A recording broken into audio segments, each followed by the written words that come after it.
میرا سوال یہ ہے کہ قصاب قربانی کے جانور میں ذبح کرنے کے بعد جو حلق میں چھری مارتے ہیں وہ کرنا کیسا ہے؟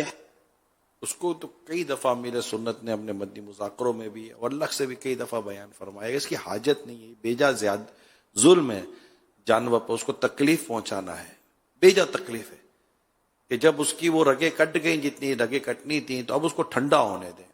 اب یہ مطلب کٹے ہوئے جانور اصل میں یہ پورا سال یہ اس کی ان کی عادت ہوتی ہے، پورا سال عادت ہوتی ہے. اور اچھا پورا سال تو ان کو جانور کاٹتے ہوئے کوئی دیکھتا نہیں ہے، اور اس عید کے دنوں میں یہ ہوتا ہے کہ ان کو اپنی بندھے ہوئے جانور پر طاقت کا مظاہرہ کرنے کا سرعام موقع ملتا ہے، تو وہ اس میں زیادہ مطلب کہ وہ تھوڑا سا وہ دکھانے کی کوشش کرتا ہے کہ وہ گراتا ہے، گرانے کے بعد کاٹتا ہے، کاٹنے کے بعد اندر چھری ڈالتا ہے، یوں گھماتا ہے، اور پھر اس کے بدن کے اوپر وہ چھری صاف کرے گا اور یہ کرے گا، پھر کھڑا ہو جائے گا، پتہ نہیں عجیب و غریب حرکتیں کرتے ہیں. شریعت کی تعلیم کے مطابق ہی جانور ذبح کرنا چاہیے، اور جب اس کی وہ رگیں کٹ جائیں جتنا کٹنا شریعت میں حکم بیان کیا گیا کہ وہ جانور کٹ گیا تو اب ختم ہو گئے، بس اب چھوڑ دیں. ٹھنڈا ہونے میں تھوڑا وقت لیتا ہے، پھر جیسا جانور، تھوڑا جانور مضبوط ہوتا ہے، فربا ہوتا ہے، تگڑا ہوتا ہے، تو اس کو تھوڑا اور وقت لگتا ہے ٹھنڈا ہونے میں. آپ دیکھیں گے تھوڑی دیر کے بعد وہ ہلتا ہے، پاؤں بھی ہلاتا ہے.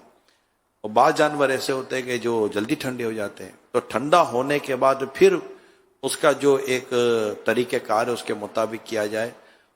اس کا امیر سنت نے جو طریقہ بیان کیا ہے وہ طریقہ پیارے اسلام بھائی یہ ہے کہ آپ کو اللہ توفیق دے، جانور تو آپ کٹوا رہے ہیں اور جو جانور کاٹ رہا ہے اس کو پیسے بھی آپ دے رہے ہیں، تو اس کی مرضی کیوں چلنے دے؟ وہ آپ کے سامنے آپ کے گوشت کا قیمہ بنائے گا تو آپ برداشت کرو گے؟ وہ پائے کا قیمہ بنا دے گا، برداشت کرو گے؟ آپ نہیں برداشت کرو گے. تو آپ یہ کیسے برداشت کر رہے ہیں کہ وہ اپنی چاقو لے کر، چھری لے کر وہ جانور کے گلے کے اندر اور اس کے سینے کے اندر گھسڑتا چلا جا رہا ہے؟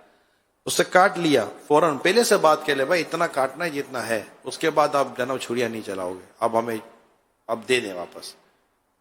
انشاءاللہ اس کا آپ کو ثواب ملے گا. آپ کر کے تو دیکھیں، ایک دفعہ کر کے تو دیکھیں، انشاءاللہ آپ کو پرابلم نہیں ہوگا اللہ نے چاہا تو، اور ان کی بھی تربیت ہوگی. صلو علی الحبیب صلی اللہ علیہ وسلم.